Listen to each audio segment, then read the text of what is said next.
Hey everyone, welcome into the Ben Maynard program. As you can see, we have a guest today, and I'm laughing just because of our conversation a couple minutes ago. So, look, before we get started, a little housekeeping to take care of. The program, as you know, is available on multiple podcast outlets like Apple Podcasts, Amazon Music, and Spotify. Or you can simply just search the Ben Maynard program. You'll have several options to choose from. I like to steer everybody towards Buzzsprout, because that's where my website is. Or if you out there can't resist all of this right here, and you're watching on YouTube, then I ask if you would please subscribe to the channel, give me a thumbs up, and leave a comment. Comments are great. I like comments. Last but not least, follow me on Instagram, simply Ben Maynard Program. So plenty of ways to take in this show for your dancing and listening pleasure.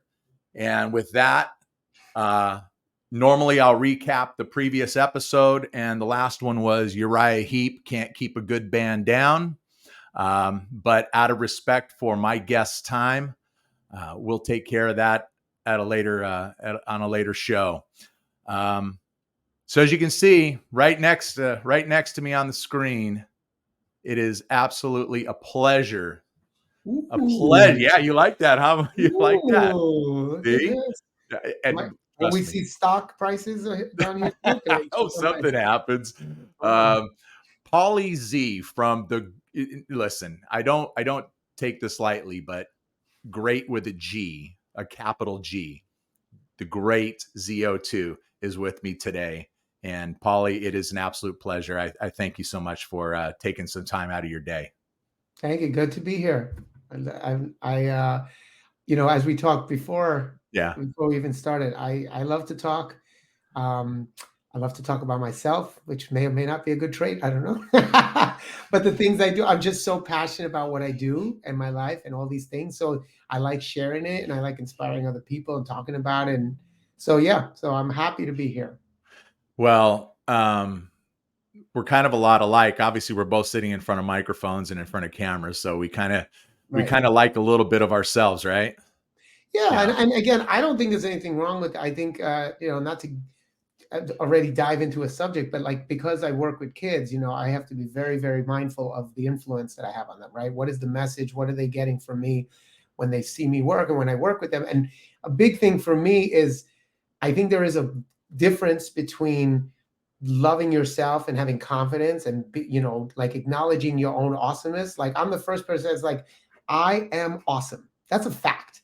Whether you agree or not, it's irrelevant. I'm Yeah. awesome. Now you can say, oh, well, he's an egomaniac. Oh, he's narcissistic. And I feel like, no, to me, the difference is when you love yourself and you believe in your own awesomeness, but you also believe that you're not the only awesome person in the room. That's the difference. When you realize everyone else is awesome too, and you're a part of an ecosystem of people where so now it's not all about you, that's the difference. So, and I feel like it's okay to be on the microphone and in the camera and be like, yeah, it's the Ben Maynard. I mean, the Ben Maynard program. You've got your own, you've got your name on your shirt. I do. I You mean, come notice on. that, huh? Yeah, of course I noticed The that. shirt, the Already, wall. am I noticing? I'm already thinking like, oh, I should get one like that with my name. But no, so I think there's a difference between that and then sharing that and inspiring others to find their own awesomeness. It's like, yeah, we're awesome together. Like you and as far as I'm concerned, you're equally as awesome in a different way. I Thanks. think when it gets into the sort of ego kind of narcissistic realm is when people, and we all know these people, I'm sure you've even interviewed some of them, I've worked with them, where they're like, I'm awesome but you're not, or I'm Mm, more awesome than you, or don't look me yeah. in the eye, or I'm a rock star, or I'm a sports star, or I'm rich, and I'm whatever it is. And then there's a hierarchy, Yeah. and that to me is the clear difference between the two approaches to that mentality. It's okay to have to have a sense of pride and take pride in the things that you do, and to have that sense of awesomeness about yourself. But where I think it really shows what a person's made of is their level of humility behind all of that. Right. Right. And that's another big thing too. Like you have to be able to also take moral inventory to know of like, with all these strengths, you have weaknesses too. You know Yeah. what I mean? And you're not the best at anything and you're not the worst at anything. That humility and that humbleness is a big part of it. But I don't like when people say like, I feel like when they say humble, you almost have to hide your pride and awesome. Like you have to, you'd be like, oh, Yeah. well, yeah, oh no, I'm okay. I'm not that great. I don't know. Like, why can't you kind of be both? I don't know. I try to be humble and know I can be the butt of my own joke, and I can say like, oh, I look terrible today, or look at that, that song sucks, or whatever it is. You can be the butt of your own joke, but still be like, yeah, but I'm still awesome. Like, I don't know. I don't feel like you have to be one or the other.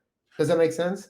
Yeah. Well, I mean, I don't know about you, but for me, um, I'm probably, in my family or in my circle, I'm probably the loudest. I'm probably the I don't want to say flamboyant, but Like extroverted, and definitely extroverted. yeah, Yes, yeah, but I am and too. I am too. and I am perfectly comfortable shining the spotlight on myself, and I'm okay with that. But it's generally when someone else is doing the same, when they're in control of that spotlight, that's when I get really uncomfortable. And maybe it's because I don't have control of that spotlight. I'm not sure. Maybe, yeah. I mean, I've had in my business, in my career choice, I've had to, you kind of have to. We talked about Richie Blackmore before the program started, like a good Yeah. example of someone who, or even Kurt Cobain. Like, there's a lot of people that don't handle that well, and Right. like I feel like in this business, if you're going to be an athlete or an actor or a musician or whatever, and you want to be successful at it, you have to learn, I think, how to deal with that spotlight that you can't control, the paparazzi, the Yeah. fans, or whatever. You have to, it's part of the gig. Like if you don't know how to control that, or at least manage it internally, I don't know if it's the right career path. You know what I mean? Because it just comes Right. with the territory. You have to know, but again, don't let it get to your head. The problem is that spotlight. You have to know that the spotlight is on you for what you've done as an artist. It's like, yes, because of my albums or my TV show, my voice or whatever. But it doesn't spotlight me as a human in the sense that I'm like this, like these people are like deities or like any better than, than the garbage truck driver or the janitor at the school, at my kid's school. Like, you know Absolutely. what I mean? We all bleed the same. We all go to the bathroom the same. We all have to go to the doctor when we have, I mean, it's that sense of like staying connected to humanity. It to me is the difference between the people that I've met that are successful, that are awesome people, that I love them, and the ones that are like, oh, I idolized you, but I would never want to hang out with you. You're just a psycho. Does that make Yeah. sense? And I there's always a handful of those.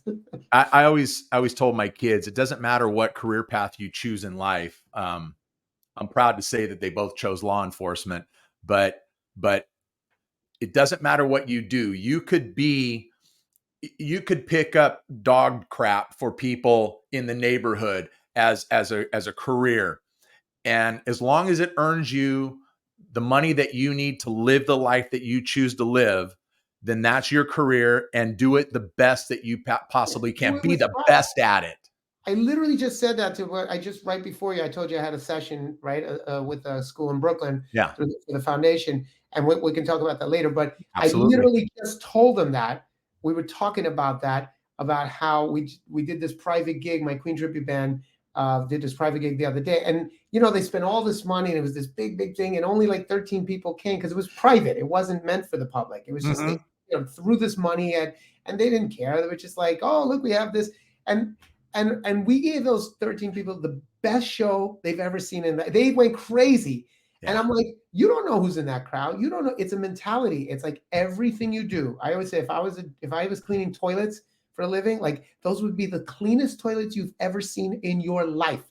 I would I'm be drinking water I, out of your oh, toilet. you great dude. I'd have a YouTube page like, janitor man. Like I have Yeah. a Yeah. like because it's that mentality is the mentality that attracts success and brings, I feel, opportunities to you in life. You know what I mean? It's Yeah. that mentality. Joe DiMaggio, going back to New York, Joe DiMaggio used to, and I'll just be paraphrasing, of course, but he was asked one time why it was that he played ball the way he played. I mean, it was always, all out. It was 110% every day. And he said, because I don't know who's out there watching. They could be seeing me for the first time, or they could be seeing me for the 100th time. I don't know who's out there, but I'm doing it for them. I want them to see me at my best. Right. I learned that from Kiss too. Kiss was my, my idols growing up, and we're going to talk about that too. Yeah, and one of the many things I got from them was that mentality. They always said every show you do could be someone's first show. Yeah.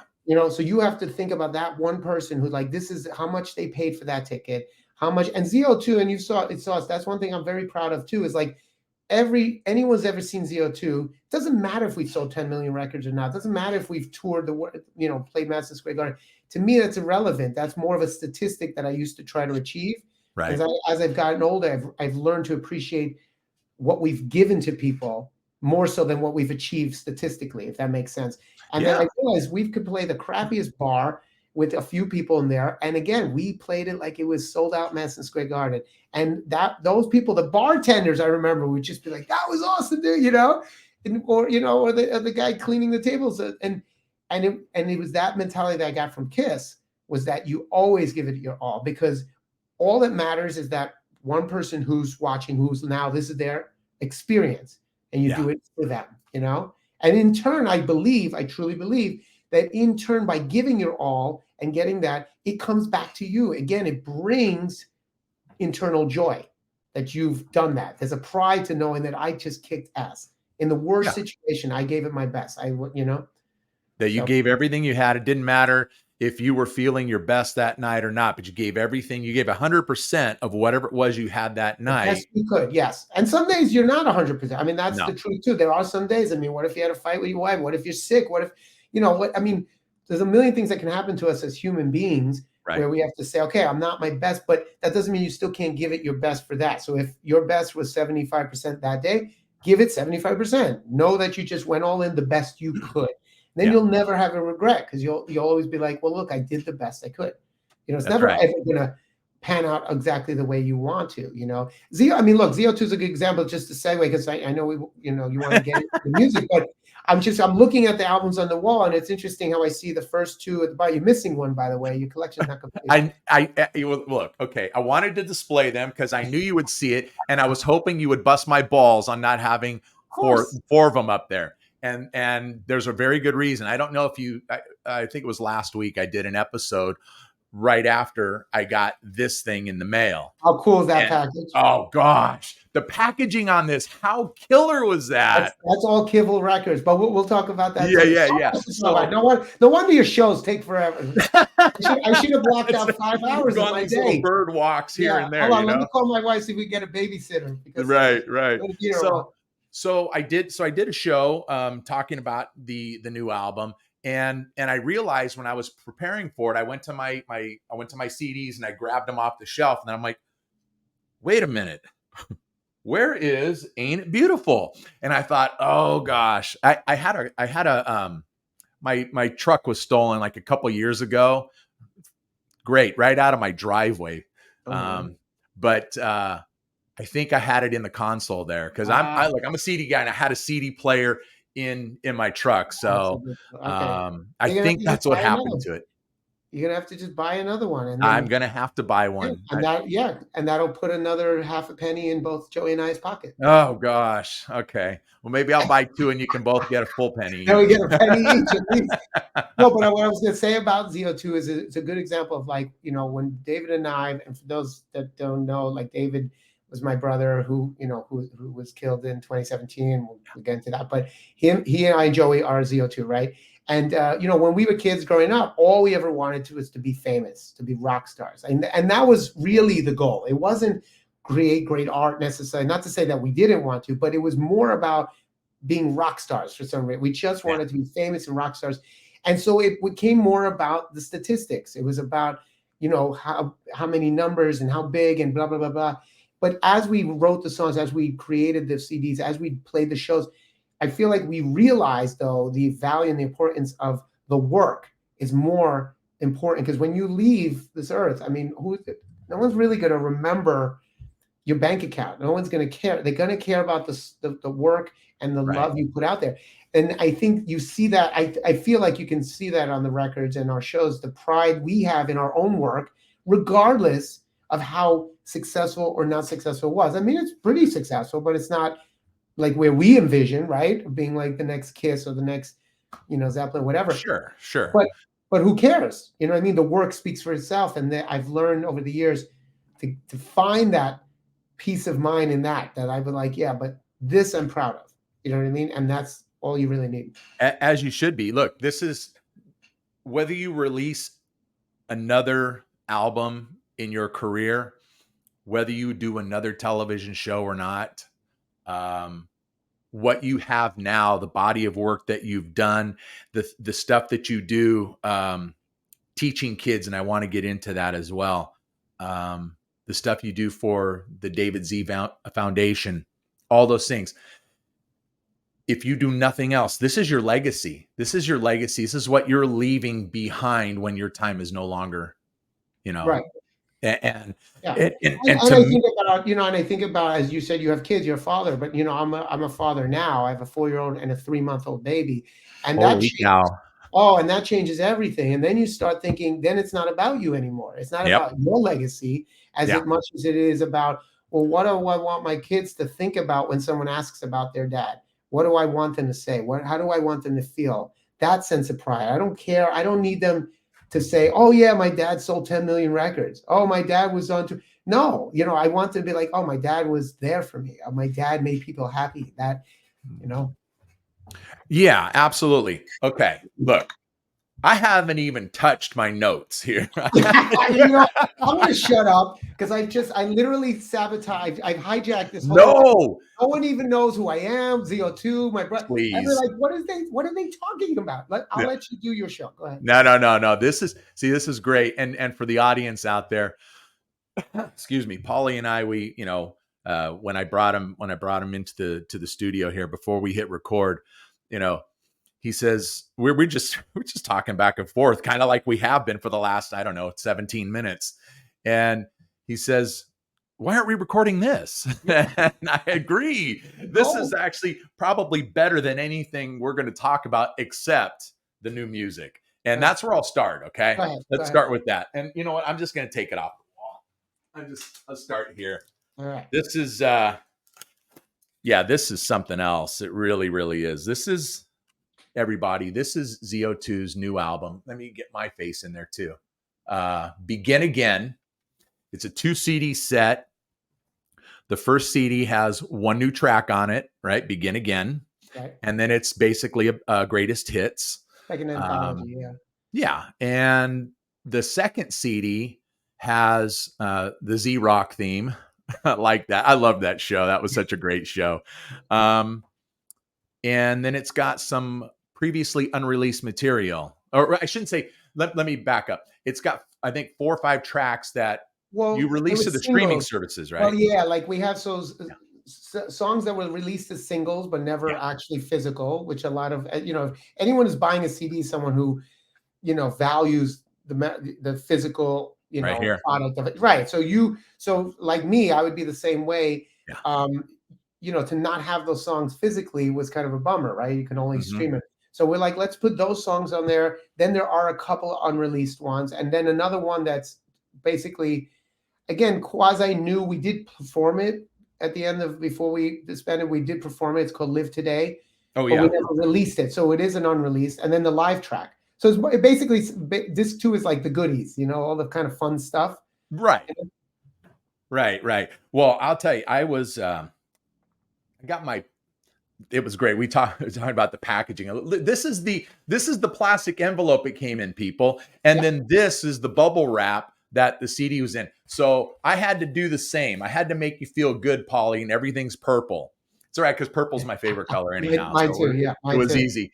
Well, but that's a tribute to, I want to give a shout out to Kivel Records, because he's the guy, John, who, it's a boutique label, but they've been out there for 25 years. And, and we have history. We go back from the beginning of ZO2. So there's some history there. But you know, he really went all out. He's like, and we're like that. And the fact that our other CDs, because you know you have them, you know, they had stickers, they had a playing card, they had all these fun stuff, right?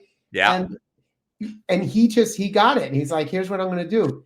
We have I a just dropped sticker, it on there's a the floor. button. Yeah, well, it's Oh, broke. Now time buy out. I got another to one. pick. I got. No, it broke. You got to buy another one. I didn't say I broke it. I said I Oh, dropped it. Okay. Anyway, come on, I so need I another tried to take penny. the. I need another penny in my pocket. Yeah. All right. No So problem. the fact that he went all out, he's like 16-page booklet. He even sprung for like the nicer paper. Yeah, I mean, like, and you know, the packaging, everything about it, he just went all out. And a big shout out and a thank you to Kivel for really just in a way keeping this type of music and packaging alive, because there's no one else who would have done that, you know. Yeah. It So well that last page, nice little tribute to David. yeah, That's great.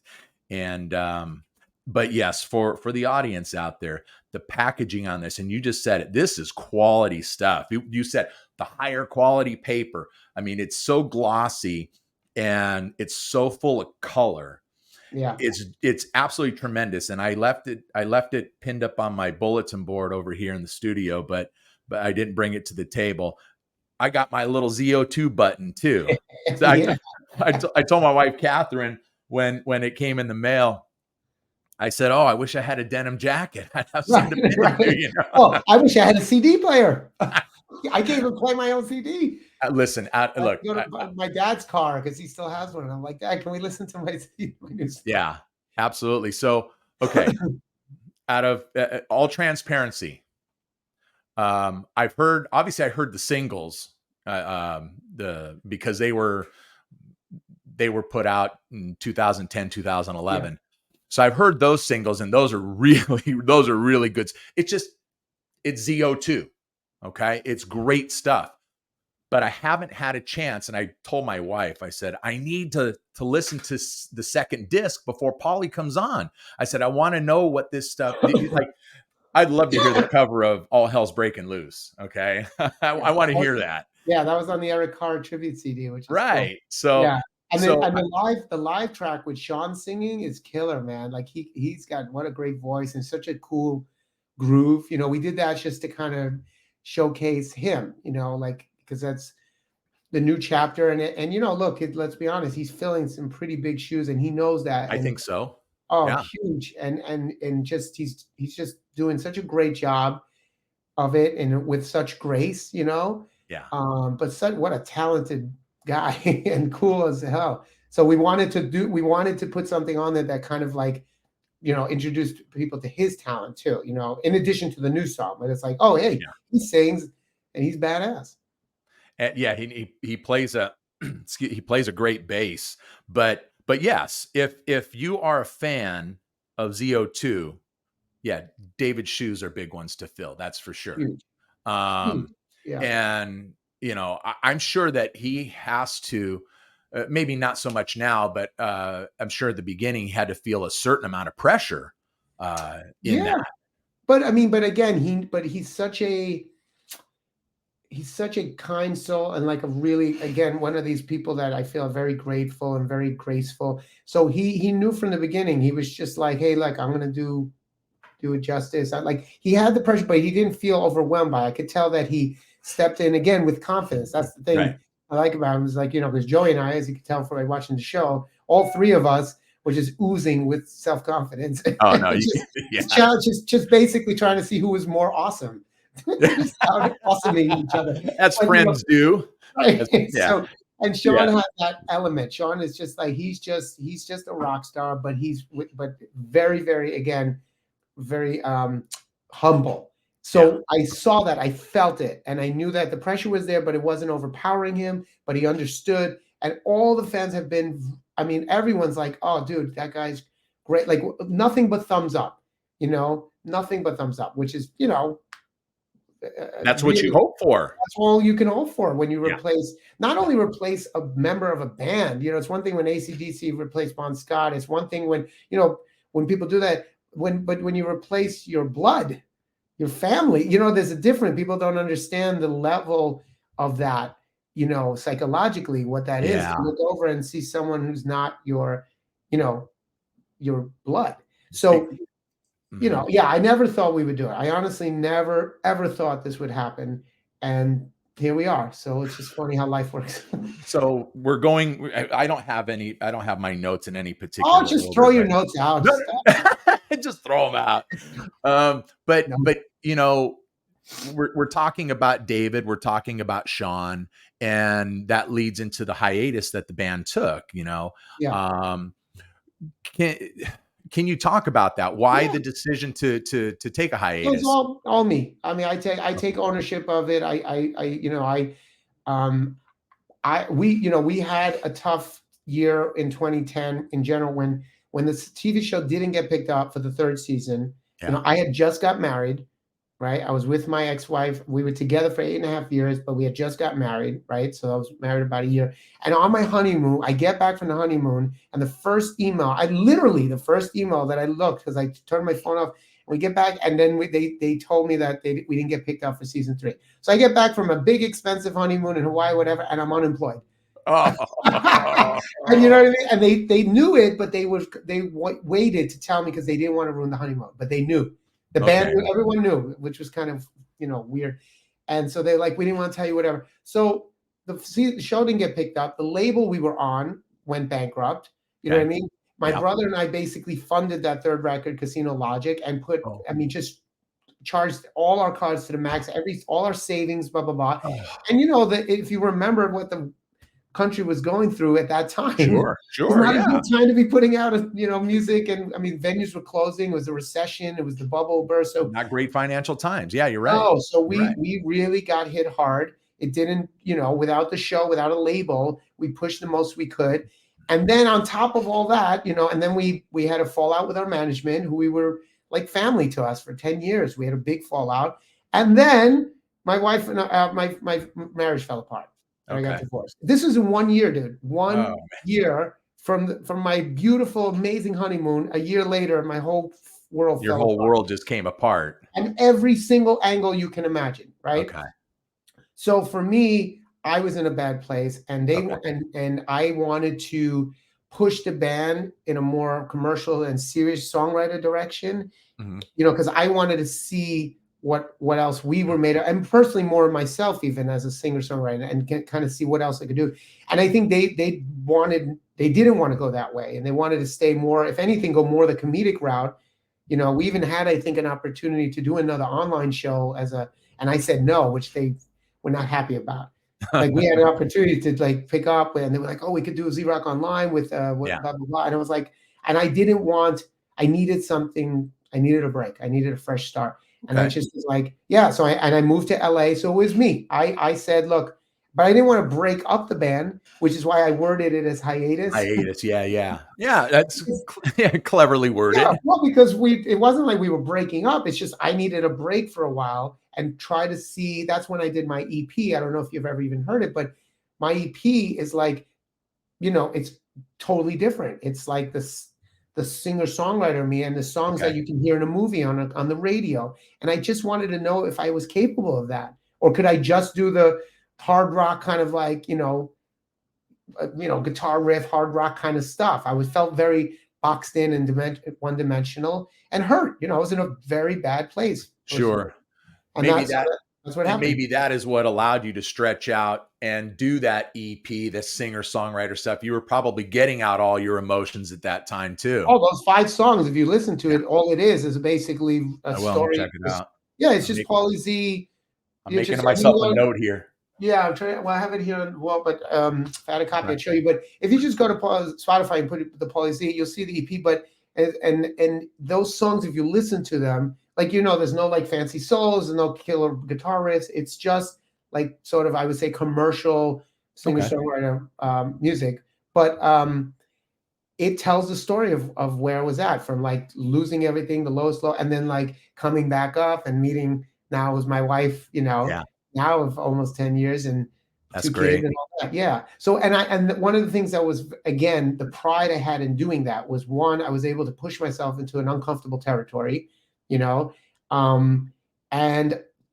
2, it was for the first time writing about something that was kind of real and raw, intimate. Whereas like, you listen to ZO2, they're like rock song, like Aerosmith, you know what I mean? They're like, this is what I said. And this is what I told you when I met you and the guys. And like, I don't expect you to remember this. You meet all kinds of people, but when I saw you at that show at Irvine Meadows, and remember after your set, I walked out to the merch stand, just wanted to see what was out there. And I saw the CD, saw the debut album.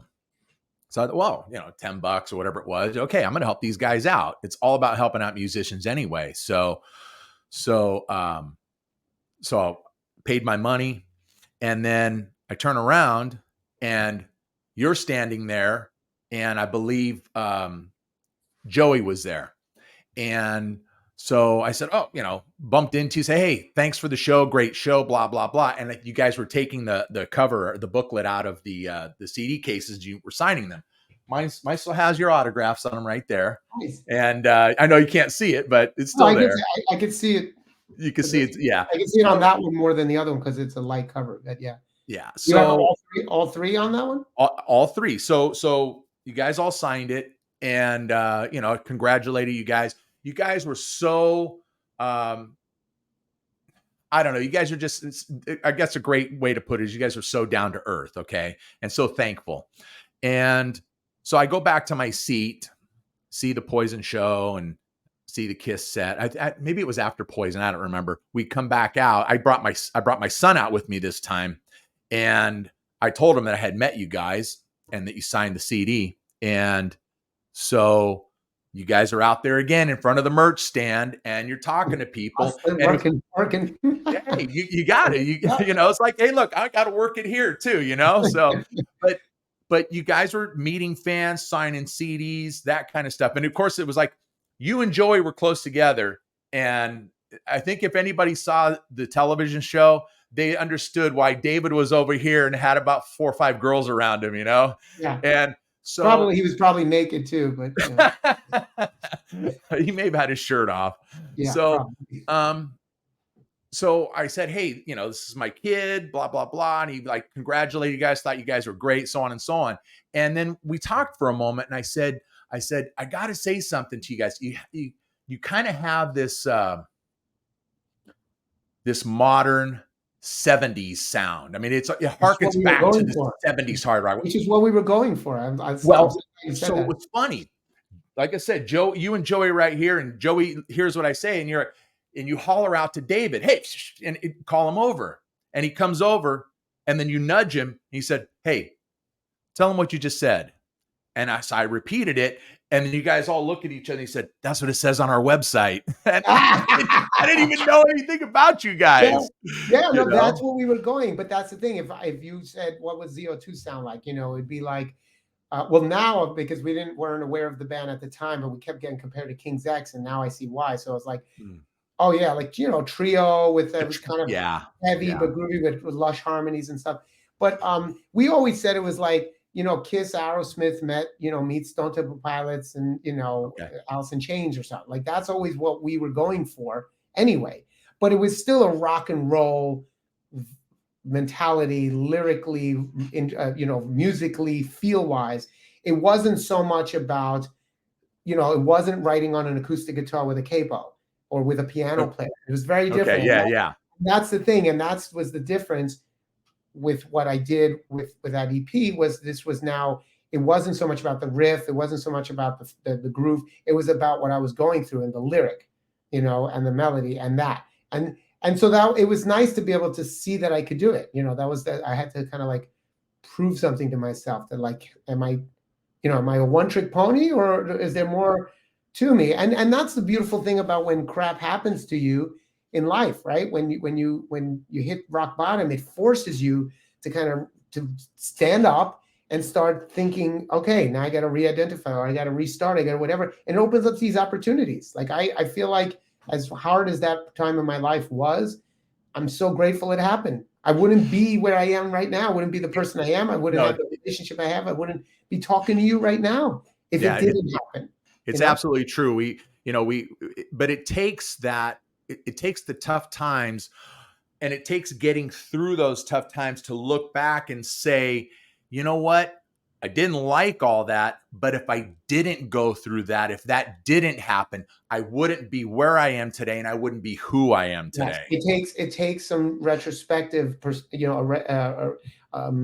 retrospective, uh, um, mind frame to look back, Mhm. like you said, but you have to get through it. And I think one of Yes. the biggest problems that we have, again, I hate that. I feel like I keep taking you off track, but because I work with kids and with the foundations, part of what we do is one of the biggest things I see is people generally don't have what it takes, the tools necessary to get through through the mud to the other side. They Then don't talk about make it. it through. Talk about your work with kids.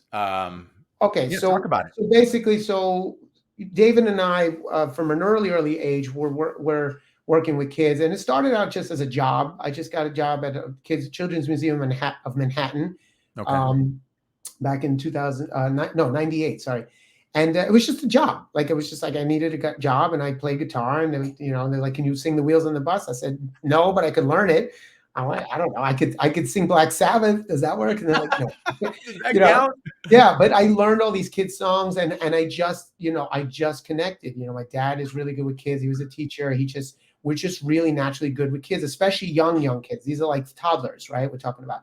Okay. And very quickly, again, without tooting my own horn, I just killed it. I was like a rock star. People, like, all of a sudden the place was packed every time it was my sing along, and they noticed that.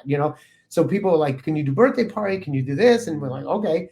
And then I brought David in, and then eventually Joey too. But we put out a kids CD. We Yep. became literally the number one kids entertainers in New York City. I mean, I did Robert De Niro's son's party 2 years in a row. I did Michael J. Fox's daughter's party, and then Okay. he hired me to be his guitar teacher. Oh, Yeah, God. it was like that kind of thing. Like, we Yeah. were the best of the best in the tri-state area, let's say, for kids stuff.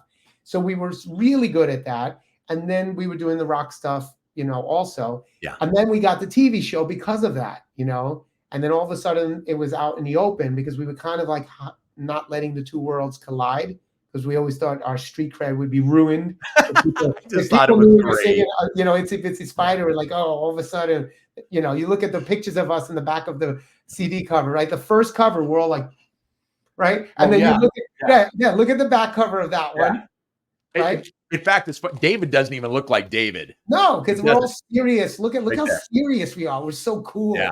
Then you look at Yeah. like pictures of us later. We're like this, and we're smiling, and we're all, And what was it, on the back of Casino Logic? You guys are all yeah, making funny faces. yeah. That's what I mean, Yeah. because the show Yeah. opened up, and for those that don't know, the show's was called Z Rock, and Yeah. it was based on our real life as a rock band at night and a kids band by day, which is what we really did. And it, like we said, this will either make us or break us, right? We'll never work again in both worlds, or this is gonna be great. And it was great. People Yeah. loved it. I remember we got calls. I swear this happened. We had to remember a dad who called us for his birthday kids party. He goes, "Oh my God, I love your show, blah, blah." But he literally said, he was joking, but the fact that he said it, he goes, "Just, you got to promise me one thing. You please don't sleep with my wife after the party." I'm like cracking up that actually came out of this guy's mouth. That it was just like, "Tell your brother not to sleep with my wife." It was mostly Yeah. Yeah. But there was an episode of Z Rock that was It like was the that. first one. The very first episode was Was it that. the first one? Yeah, Okay. very first episode. God. And it was just, but the fact that it was like the world kind of like, whoever watched the show, whatever, they got it. And it was like, oh, this is the uniqueness of these guys. And that's when, I'll tell you honestly, Ben, this is, for me in my life, was a turning point, because I realized I'm not going to be the next Steven Tyler or Robert Plant or Paul Stanley or David Lee or whoever, because they already did it. The world has seen it. And it's like, okay, I'm going to be the first Paulie Z.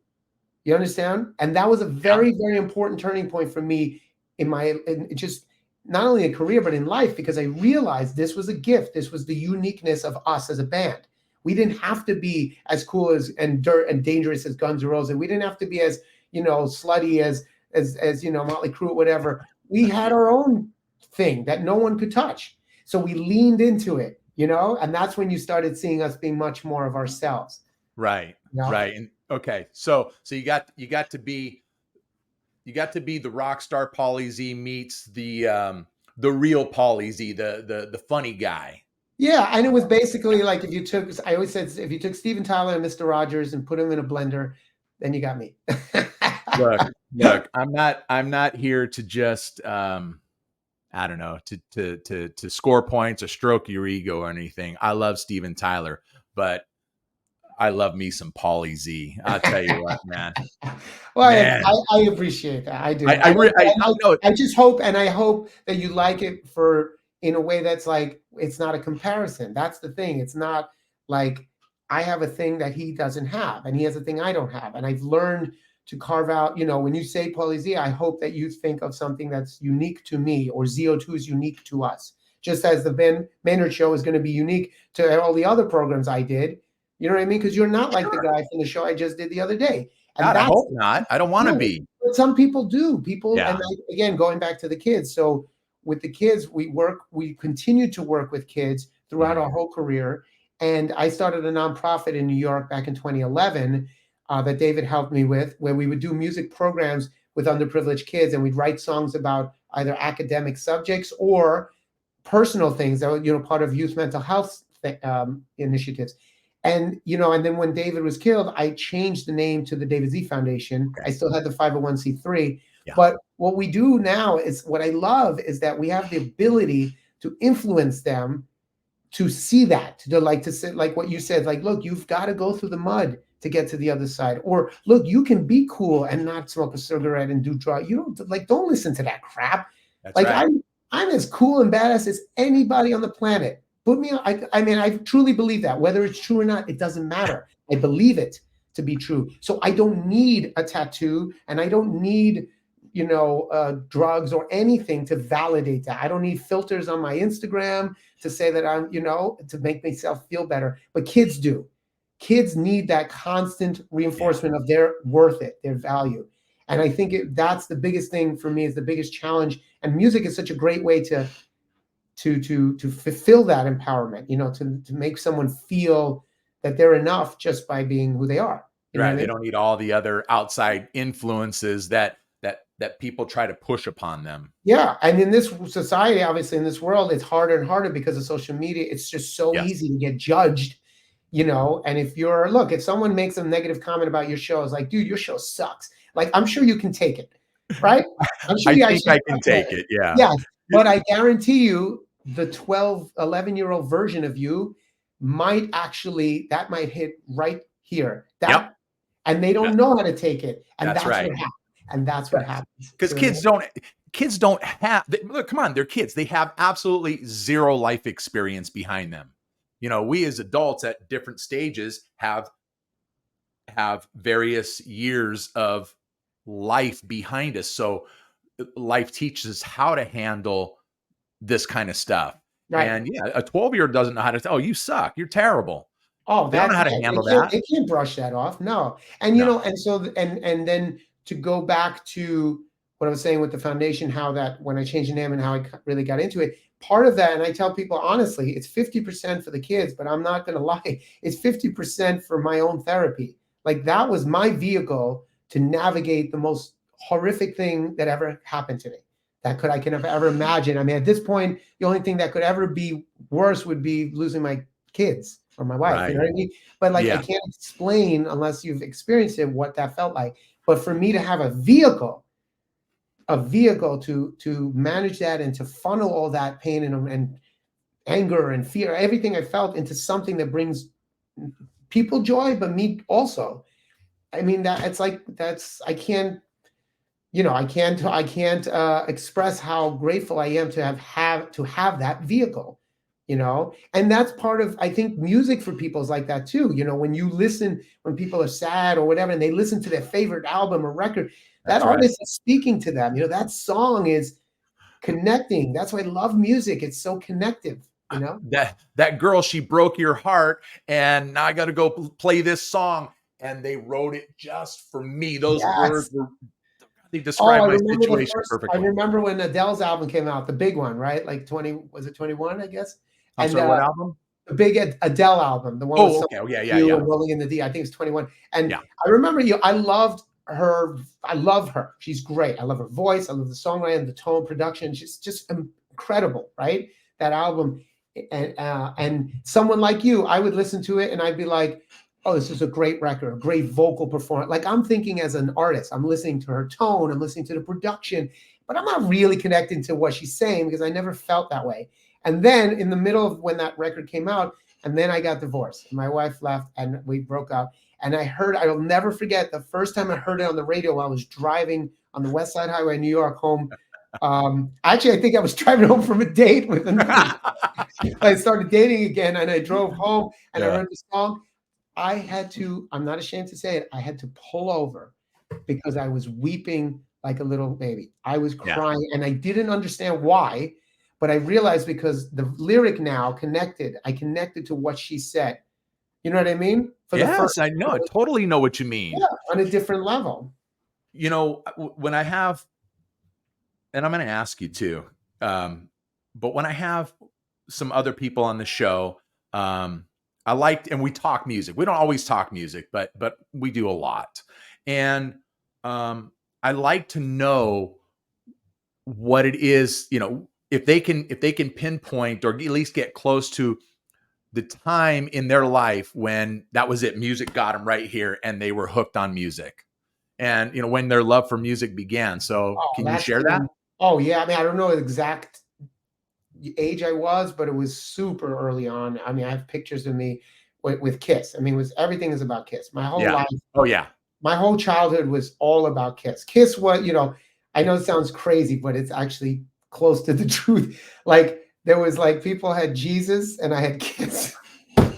I know it sounds crazy, but like I was like that's how much I was. It was just like Kiss was my most like my Buddha. I mean, it was unbelievable how much of an effect they had on me.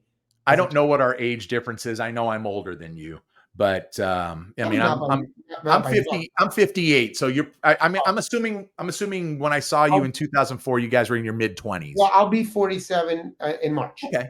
All right. Yeah, it's about what I was thinking. So yeah. No, I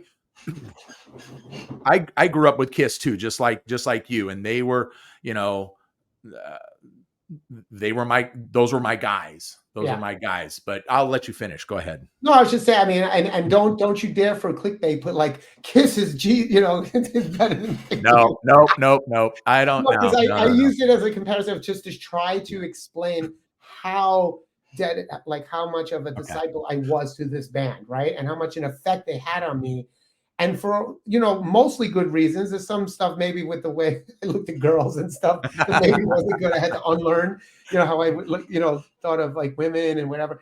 But generally, like all the things about no smoking, no drinking, you know, be professional, give it 100%. All these like lessons I learned from them. And anyway, I as early as I can remember, I was, you know, touched by music. Music was everything for me. I didn't necessarily know that I wanted to do that professionally until a little later when I thought it was possible. But music was just everything for me.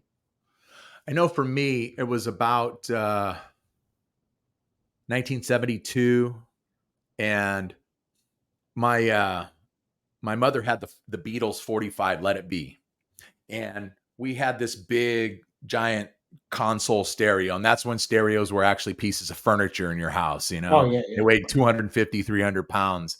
And I remember she put that 45 on, and she sat down on the floor of our family room behind the typewriter, in front of the typewriter, and as it's playing, she's typing the lyrics to the song on goldenrod paper. Oh, wow. And I didn't understand what she was doing at the moment, but then I picked up the needle a few times and had to, you know, go over it. But she types out the lyrics to this song. And after she was done with that, I held on to that goldenrod paper and I would play that over and over and over and sing along to it. And I think that's when it began for me. And it's just something about music. You talked about earlier, you know, when you're down, it can help pick you up, or depending on what you want to listen to, it can help keep you right there too. Yeah, I mean, it is a direct control of emotion. I think there's no other. And listen, I went to art school, so I'm a visual artist. I did 8 years of art school. You know, I've obviously had a TV show. I've done acting, theater, stuff like that. To me, there is nothing, and sports when I was young, not a lot, but still, like, there's nothing, in my opinion, this is just my opinion, Yeah. nothing that connects to a human emotion and connects people more than music, with the exception of maybe food. I would say is why I love food too. And it's not, am I even joking? Like, food brings people together, right? You Yeah. break No, it bread, does. That's true. That's right. true. I'm talking about things that bring people Yeah. together, and people eat when they're sad. People eat when they're excited, right? There's an emotional connection to food, right? That we have when we're sad or happy or excited, or whatever, or nervous. Same thing with music, and that's why I really love it, because I feel like it's the most powerful thing we have as human beings. I challenge you to find anything more powerful than music. I mean, it defies language barriers, it defies race, gender, it defies, anything. You know what I mean? It doesn't. There's no Absolutely. competitiveness. I was just talking about this with someone yesterday about sports, and how sports is like completely different. It's all about competition. It's all about someone wins, someone loses. It's all about stats. Who's the GOAT, LeBron or Jordan? It's all about, Right. you know what I mean? Like, you don't get that in music, and that's one of the things I love about it so much. Yeah. How long have you been playing Well, guitar? since I was 13, so Okay. in 2000. All right. Okay. No, not two. No, no, 2000. Wait a minute. Oh, sorry, since 1990. No, I was thinking 2000 was when 2000 was when I cut my hair, actually, for the first time. No, 1990 was when we got our guitars. First band, I think, was 94. Okay. Legend, my brother and I. But yeah, but David took to it much faster than I did. I was a little more Okay. lazy with it, and also my dad's a bass player, so I think they had more of a connection. Okay. There wasn't even a guitar amp in the house. There was a bass amp, and I was playing through the bass amp. So I didn't have the same sort of like reinforcement that he did, because my dad knew bass, but he was also just a beast. He was, how he played. He was a virtuoso. That guy played every second of every day. He was like Van Halen. Like, he was just like 10 hours, 12. He would be in the bathroom. And I'm like, come on, I gotta go. He's like, hold on. And he's literally two-handed tapping in the bathroom, like, while he's, pooping. I'm like, come on, dude. Now, I am not a musician, and I can't play a note to save my soul. I've had guitars in the past. I have an acoustic guitar and a bass guitar that hangs in my attic. So shame on me, but I know what I like, and so I don't know a lot of the technical stuff, Yeah. but to listen to ZO2, to listen to David on bass, it sounds like he's playing like rebar, and I mean, the strings sound so thick. That sound is so thick, and I don't know if it because those strings are just so heavy. I'm not sure. Something about, there's a combination of the tone he got with the bass, and Sean plays the same bass, Spectre, which is pretty cool too. So the tone is Yeah, there, yeah. but it's really in the fingers and the feel. You can Okay. have 10 different people play the same riff, and it's just like, even for me, I'm honest enough with myself to know that I'm not, the world's greatest guitar player out there. I'm never going to be on the cover of Guitar World or whatever, like with these, fancy guys, but I know what I contribute to it. I understand that I have my own feel and my own vocabulary to work with, Mhm. right? So I craft my solos and my riffs, and within the structure of what I know I can do well. And sometimes I push that a little bit, but I don't try to do all the fancy stuff that I can't do. If I practice, I could do it. Obviously, I just choose to focus on other things, like vocals more so, let's say. But I think the idea is not about like how technically great you are. And that's what I teach my students when I'm teaching guitar vocals too. It's not Right. about that, because there's plenty of singers that we love that are technically not great. I would never want to True. hear Jimi Hendrix or Kurt Cobain sing the national anthem. You know what I mean? But I know what you mean. I love hearing them sing their music, because Yeah. they have a style and a brand, and they leaned into who they are authentically. And I think for guitar playing, for me, that's what I had to do, because I didn't really have the skill that David had, who could pretty much do anything he wants. But even with that skill, I think what made him so great, in my opinion, and Sean will tell you, because he had to learn all the parts, it's like Van Halen. It wasn't about how technically great Van Halen was, because there's a lot of people who can play Van Halen note for note, but it ain't the same. It was the soul that Van Halen had. Eddie had Right. the feel and the soul, and David had that. When he played, the soul and the feel of the fingers and the heart was in it. So you need that in addition to the fancy technical stuff to make it, epic, I think. You know what I Yeah. mean? And if you're limited, like Ace Frehley, my favorite guitar player, he's pretty limited. But I would listen to an Ace Frehley solo over any other solo any day, because what he did with those few notes and the few tricks he had was like legendary, you know? His solos have been described as like they're like songs within the song. And Yes. and what would make him, or what makes him unique, is that, I mean, he's wearing, it didn't matter if they were in makeup or not, or you see him solo now, he's wearing all kinds of jewelry, rings and bracelets and everything. And that stuff's just hitting the strings as he's playing. And so, he may not ever, though he may hit the notes, he may not ever play the same solo the same 2 times in a Oh, row. no. But it But was more about what I loved was, again, it was like yeah, you knew it was Ace. You knew it was yeah, authentic to him. And yes, that's the thing. And then to me, the greatest of all of them was Jimmy Page. And he's one of the sloppiest when you listen to him live, okay, but it didn't matter. There was a fearlessness there that he had, that when he did it, it was, how do I say it? To me, when I feel the connection to the soul, I don't care. Anything else doesn't matter to me. It doesn't matter if you make a mistake. It doesn't matter how right, good the production was. It doesn't matter how many records you sold.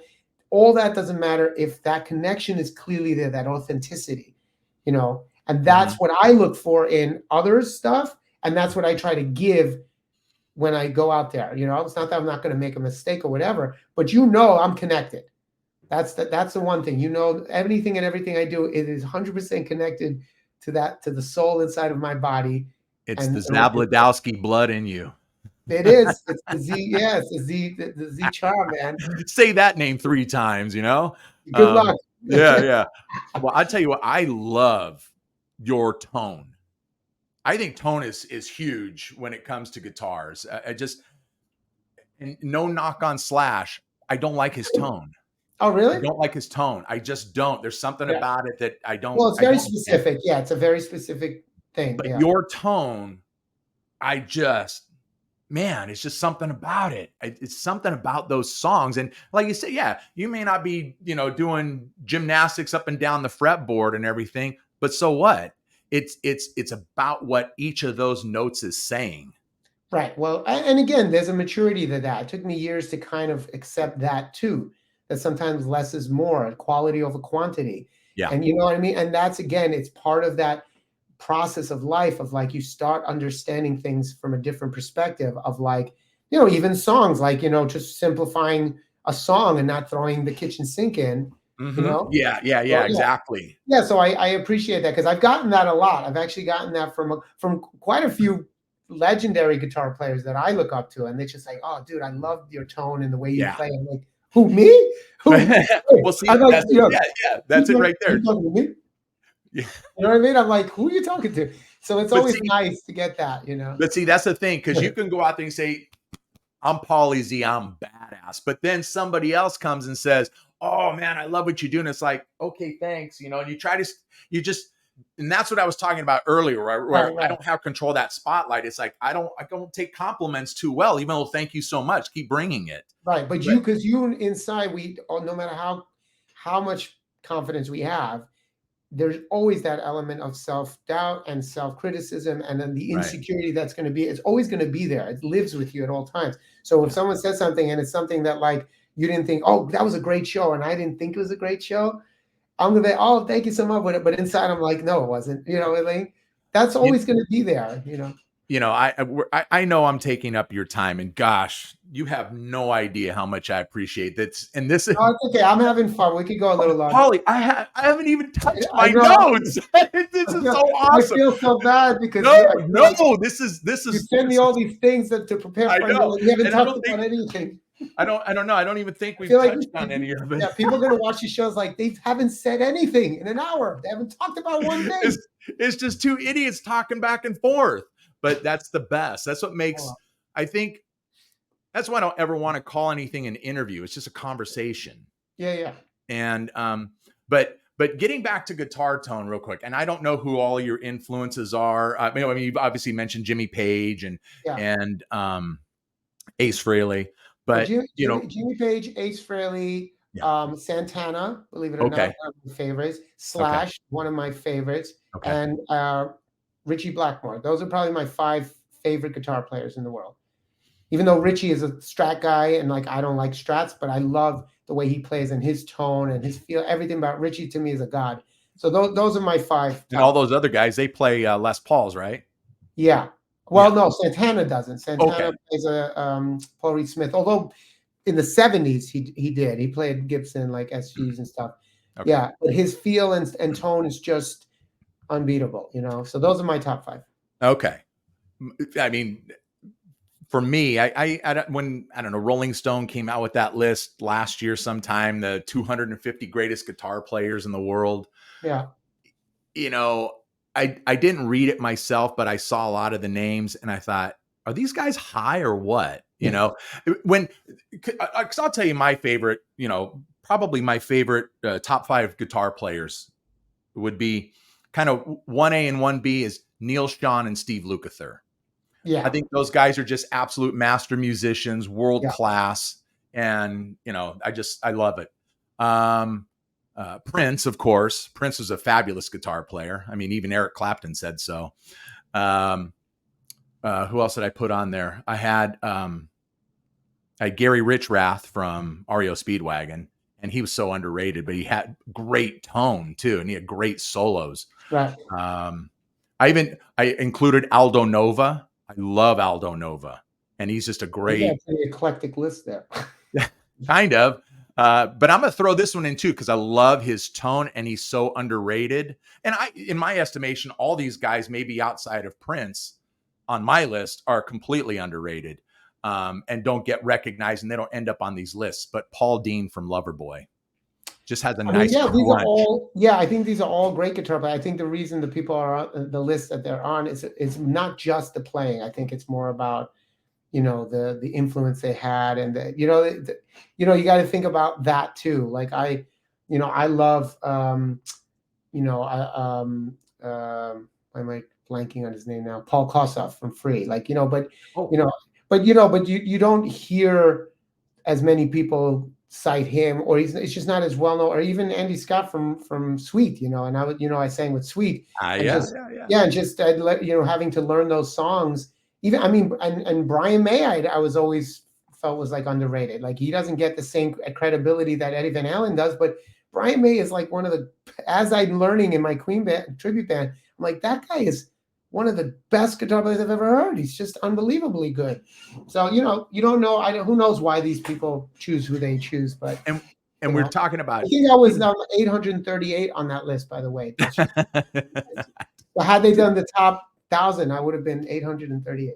Nah, I think maybe a little bit higher than that.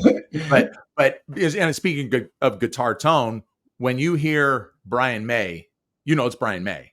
Yeah, that's what I mean. It's just so distinct. Yeah, and you hear Brian May. So distinct. All right, do you want to get? I feel bad. Do you want to get to some of those questions before I have to jump? Well, no, you talked about Sweet and you talked about Bohemian Queen. So I want to get to Bohemian Queen. Okay, so why don't I do this? Let me give you an overview because I always think about people watching who's like, I have no idea, who your guest is. So I'll give the quick overview, right? So we talked about ZO2, and that was the band with my brother and Joey, and we had the TV show Z-Rock, right? 2 seasons we did. Then I took my hiatus. I did my EP. I moved to LA. I basically had a restart, right? From there, I got more into the kids stuff, and then met my wife and got more into that. But then I got pulled back into rock and roll. I kind of felt like I was done with it with Ultimate Jam Night, which is actually a thing that a show I produced at the Whiskey. That's at the Whiskey, right? Yeah, they're still going, but I left. I retired last summer so I can focus on other things. But 7.5 years, I produced this show at the Whiskey every week, not every month, not every 2 months, every single week for 7.5 years. Insane. Nice. But it put me back in the world of rock and roll, and that's how I got the Sweet gig, because when they needed a singer, the guitar player who was in the band was the house guitar player for the Jam, Mitch Perry, who's he should be on that list, one of the greatest. And he he recommended me, and it was funny. I was like, it's like, like, I don't know. It just seemed like it was like old school rock, and like I don't want to. I feel like it was a step backwards. I was trying to go modern, and I would be going back to it. And he goes, dude, before you make a decision, just listen to this. Here's the set list. Listen to these songs on Spotify, and then tell me. Yeah. Oh my God, Ben, they blew me away. I only knew Fox on the Run and Ballroom Blitz and Love is like oxygen. yeah, I thought I knew Yeah. kind of the bubblegummy pop songs, which are great too, but I just thought it was going to be like a few hits and then a bunch of crap. Oh my God, man. The music blew me away. And I was like, oh, I'm definitely doing this. And he goes, I told you. So I was the lead singer for Sweet, the actual Sweet with Steve Priest right up until he passed away. And then we did a little bit more, and then I kind of moved on from there, mainly because I was getting too busy with other things, and it felt a little weird for me without having Steve there. But then I started doing this Queen tribute band, Bohemian Queen, and that happened because of the movie, and there was a demand for it. Yeah, no, because I wasn't even a huge Queen fan. I know that sounds crazy, but Sweet and Queen, two bands that I was doing, in. And I knew some of the stuff. I knew a lot of Queen, but I wasn't like, I had the greatest hits. I didn't have every album like I did with Kiss and Maiden and Priest and Alice Cooper. I had every album, right? Even the crappy albums. You know what I mean? Like I know what you mean. I know what you mean. Japanese import, right? Like I had to have the whole Queen. I had the greatest hits, Volume 1, Volume 2. That was enough. And then so some promoter saw me do Freddie in an 80s band that I have with my wife called Rubik's Cube, which is a band that my brother was in New York.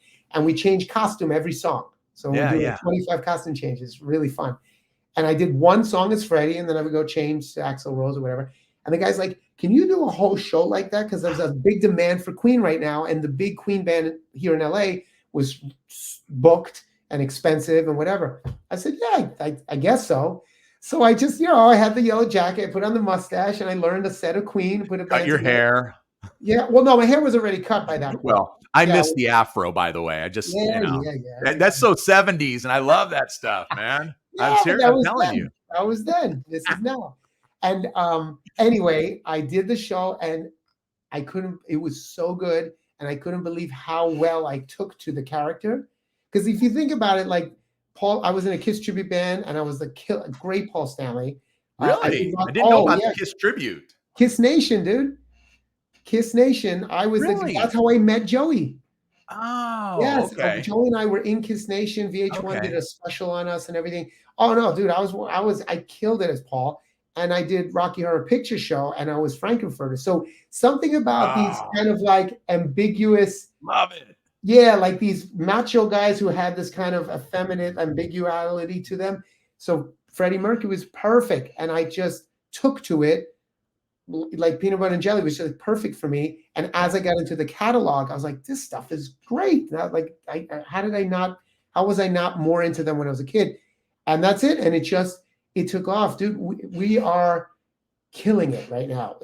I would never have thought, if you would have asked me a few years ago, like, oh, can you see yourself being in like one of the top team bands? I'm like, you're out of your mind. But I saw pictures of you crazy with the mustache, and your hair's completely slicked back. And yes, you had the look. Oh, and actually, look, you've got a show coming up on February 3rd in Temecula at the community theater, whatever it is. And I already told my wife, Catherine, I said, we're going. Oh yeah. So I'm gonna. Oh yeah. It's not far from where I live. I mean, okay, good. Okay, because you're in LA, and I don't know exactly where LA, because LA is so huge. But you're in LA, so if you go east about 35 miles from the East LA interchange, then I'm in Chino Hills. Yeah, that's not too bad. And actually, the big show. We're going to have a huge show, which is a benefit concert for the foundation, which I would love for you to come. And it was in March, but we're moving it actually now. We haven't even publicly announced it yet. So I'm giving you some, well, I don't want to say the date yet until we publicly announce it. Just keep me posted. Just know that there's a big show in Hollywood at the Theater. It was March 7th. It was going to be for my birthday, but we're actually moving it to April. But it's going to be huge with flying in a kids choir from Chicago, from the middle school, elementary school, from one of the schools I work with. We're flying in to sing with us. We're gonna have Oh, they're strings. going to be stoked. Dude, this is going to change their life. They haven't even had a music program in 7 years. It's their first music program in over 7 years. And I'm like, hey, do you want to sing in Hollywood with us on a big stage? They're losing their minds right now. Oh, that's great. We're gonna have dancers. My wife and I are gonna do Barcelona, the opera song with the strings and stuff. I'm gonna, it's gonna be epic, and that I'm looking forward to that. Like you couldn't believe. But anyway, the point was that just the idea that this just was something that was going to be such a big part of my life. I couldn't have predicted that. And now that same band, we started a Zeppelin band called Zepp LA. We have a Deep Purple band called Purplish, and we're launching a Journey band this year. Yeah. Yes. So yeah. So I'm a busy boy. I also have a Chris Cornell tribute band, and Alice in Chains tribute, and yeah, Chris Cornell's guitar player Pete Thorne is in the group. There's not a, oh my gosh, busy doesn't describe it. Oh my gosh. Most the kids stuff I do. Speaking of which, I think as much as I hate to do it because this is awesome, but I do have to kind of wrap up. We can do it again if you want. Let me do that. Then let me do this as we wrap. Okay. Yeah. And you want to hit at least one thing from your notes. you want to hit one thing from the notes you wrote down? Well, actually, one thing from the notes. Yeah. You brought up Journey. What's your relationship with Steve Augeri? Oh, he's a good buddy of mine. He's, because he did 2 songs on it. Yeah. No, he's a good, I think we met through our ex-manager, not through Z-Rock, but through our ex-manager. We just became good friends. Such a cool guy. Just friends. Yeah. He seems like such a great guy. And look, and I'm not trying to ask any favors because there's no way I will ever do that. But because I reached out to him to come on the program, and I got an email back from him and said, hey, I've seen bits and pieces. I love your show. I'm driving my Uncle Frank around right now, blah, blah, blah. Let me know what I need to do. And like you and we've gone back and forth through email, and I replied back to him, and I haven't heard anything, but I know he gets busy on the weekends. I know he does a lot of sometimes stuff falls to the wayside. You know what I mean? I've had stuff where they're like, they're like, oh, you never got back to me. I'm like, oh, I'm so sorry. It just, that's how it works sometimes. I just don't want to be that guy that's a pain in the neck. I don't want to be a pest and be all over it. So I just kind of let it go. Give it a little time and then maybe follow up. Hey, just wanted to follow up because I'd love to have you on. But give it a little time. You brought up Journey, so that's why I asked. Okay, listen. All right, everybody, you've got to pick this up. Okay, Begin Again by ZO2, brand new. It just came out last month. Watch the video too. Yeah, watch the video first for Begin Again. It's so good. And it's a story video, and it's so good. I love it. And it's a great song too. It's clearly ZO2.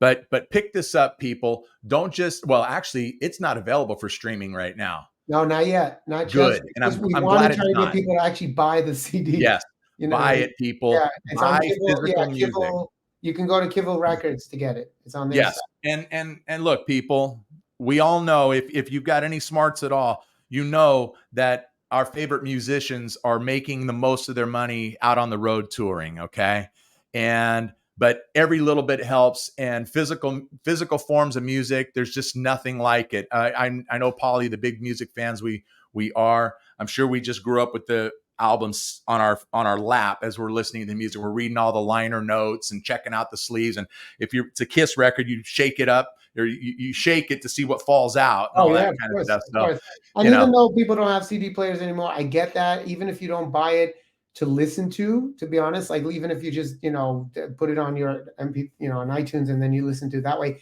I feel like there's still something about having, that's why we put so much into the product packaging.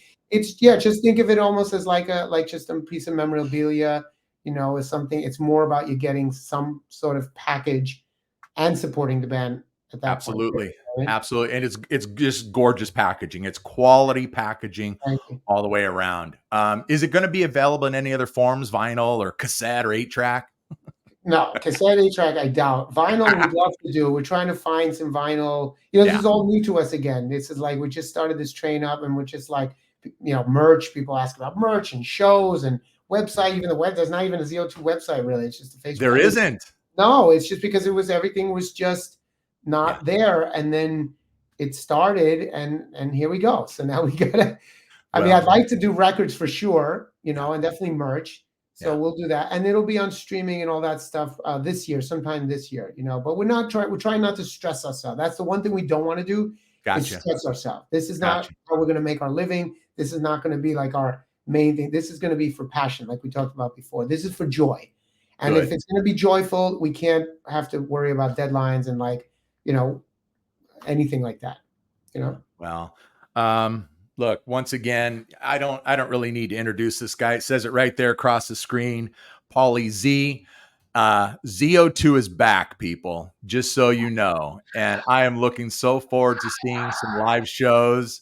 And I'm gonna see you on February the 3rd. I promise Okay. you that. I Yeah, make sure promise you you come that. say hi after and take a picture with me as Freddie. And Yeah, me yeah, absolutely. So listen, you're going to be blown away. I'll tell you that right now. Be prepared for good. I it. want to be. I want to be. Yeah, I can't thank you enough. This has been absolutely just a blast. So Well, I thank hope you. that we get to do it again, and that I'll maybe get to talk about some of this stuff that's on here, front and back, Oh, oh my God.